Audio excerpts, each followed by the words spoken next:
বছর পর আবার নিজের নক্ষত্রে ফিরছে রাহু। আর এই শক্তিশালী পরিবর্তন আগামী 8 মাসে মালামাল করে দেবে 7 রাশিকে। দেখে নিন আপনার রাশি সেই তালিকায় আছে কিনা। মেষ রাশি, আটকে থাকা কাজ হঠাৎ রফা।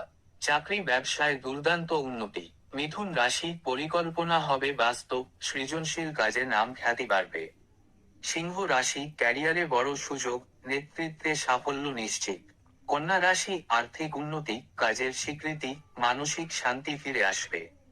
তুলা রাশি, আটকে থাকা কাজের সমাধান, নতুন ব্যবসায় লাভের সম্ভাবনা। ধনু রাশি, উচ্চপদ, সম্মান, প্রভাব সবই থাকবে আপনার হাতে। মকর রাশি, দীর্ঘ প্রচেষ্টার ফল এবার মিলবে। টাকা, কাজ, পদোন্নতি সব দিকে জোয়ার। রাহু যখন নিজের শক্তি ক্ষেত্রে, তখন বদলে যায় ভাগ্যের খাতা।